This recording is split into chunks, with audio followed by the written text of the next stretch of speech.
suis hyper content d'avoir été sollicité pour participer à cette belle soirée contre le harcèlement de rue.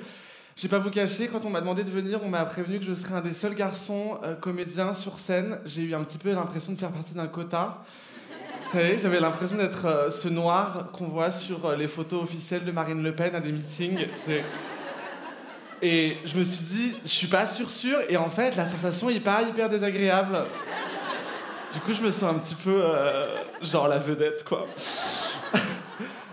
Je suis pas venu ce soir juste pour expérimenter le principe de minorité. En tant que personne homosexuelle, c'est mon quotidien.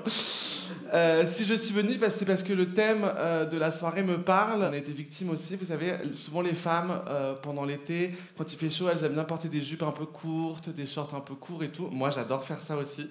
En plus, j'ai des jambes qui sont vraiment canons, du coup, j'aime bien les montrer. Et vous, quand vous le faites, souvent, on vous insulte de sale pute. Moi, c'est de sale pédé. Du coup, 81% des femmes déclarent avoir été harcelées dans la rue. 81%. C'est beaucoup, quand même. Hein. Tu vois, et moi, je me dis, comment ça se fait qu'on n'en a pas parlé avant ? Qu'est-ce qui s'est passé ? Est-ce que c'est parce qu'on a toujours un peu honte quand on se fait harceler ? Il y a une espèce de gêne à en parler. Et moi, je pense qu'il ne faut pas être gêné de parler de ça, du fait qu'on croise des tocards tous les jours dans la rue. En fait, ça arrive. Et je suis tellement content qu'on soit tous ensemble là ce soir pour le dire. C'est juste insupportable, en fait. Ce sentiment-là, moi, je l'ai eu genre des milliers de fois. Et je me sens hyper coupable de me sentir coupable. C'est terrible dans ma tête. Hein. On est vraiment beaucoup. Et je me sens encore...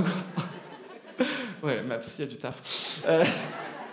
Je me sens encore plus coupable quand je me dis que j'ai moins de culpabilité à écouter le dernier single de Matt Pokora en boucle chez moi, tu vois, alors que c'est vraiment un enfer comme son et je l'ai saigné, putain. Les planètes, va bien niquer ta mère, franchement. Tu vois, vraiment.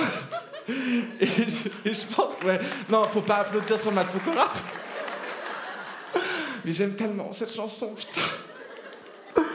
Et je pense qu'à partir de ce soir, il faudrait vraiment commencer à se sentir honteux pour des choses qui en valent vraiment la peine.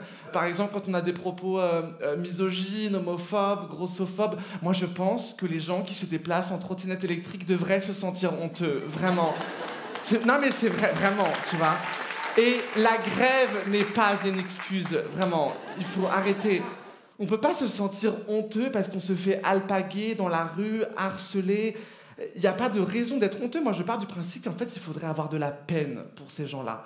Parce que je pense que c'est des gens qui sont assez tristes, en fait. Vous voyez, je compare toujours ça à ces gens qui sont derrière leur ordinateur, qui passent leur journée à envoyer des messages de merde, des commentaires de haine, juste pour se sentir un peu exister. Moi, je pense que ces gens-là ont une vie tellement triste. J'essaie de dédramatiser le truc et quand je me fais emmerder par quelqu'un, j'essaie de coller sur son visage le faciès de quelqu'un que je ne supporte pas. Ça peut être ton ex ou un vieux prof de collège tortionnaire. Tu vois, moi, personnellement, j'ai choisi Nadine Morano. Et en vrai, tu peux choisir qui tu veux. C'est ça qui est trop bien, c'est que ça peut être Rachida Dati, Julie Graziani, Roman Polanski, tu vois. Ouais, et en vrai... ça te permet de prendre de la distance par rapport à la personne qui t'emmerde. Parce que sinon, vous savez, on a toujours ce réflexe de dire « j'ai envie de répondre, de lui dire quelque chose », alors qu'à ce moment-là, en fait, t'as pas du tout de répartie. Tu sais pas quoi lui répondre. Et objectivement, avec ces gens-là, il n'y a rien à répondre parce qu'il n'y a pas de dialogue à concevoir. C'était l'été dernier, je rentrais chez moi avec un short absolument canon. Et il y a deux mecs dans la rue qui me traitent de sale pédé. Bon, donc j'étais là, bon, ok, certes. Je suis des bites. Voilà. Non, faut pas applaudir ça, vraiment. En plus, peut-être ma mère est dans la salle. Le bad.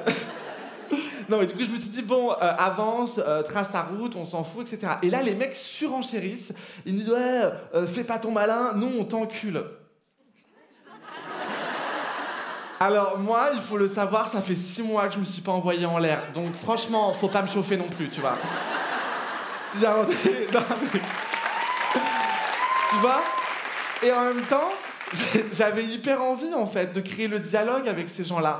Pour leur dire, mais tu te rends compte qu'en fait, tout ce que tu dis est complètement insensé. Parce qu'en fait, tu me traites de sale pédé, donc ce qui n'est pas une énergie très positive. Et 2 minutes après, tu me jettes au visage ton désir de sodomie. Moi, ça me dérange pas, juste, faut être un petit peu cohérent, tu vois. Je pourrais créer un truc, et en fait, bon... Vraiment, il était 5h du mat. Je me suis dit, j'ai peut-être pas tous les arguments en tête. Et c'est là que ça m'a sauvé, c'est que je me suis dit, en fait, non, parce que sur leurs 2 têtes à eux, il y avait Nadine Morano. Et à 5h du mat, t'as pas du tout envie d'avoir une conversation avec Nadine Morano. Tu vois, vraiment, pas du tout. Et je sais pas si cette méthode-là pourra en aider certains ou certaines d'entre vous, mais vraiment, la prochaine fois que ça vous arrive, n'hésitez pas à vous rappeler que vous n'êtes pas seul. Tu vois, t'as beau te sentir sali, humilié, en vrai, au fond, on le sait, on est tellement plus fort que ces gens-là. Merci beaucoup.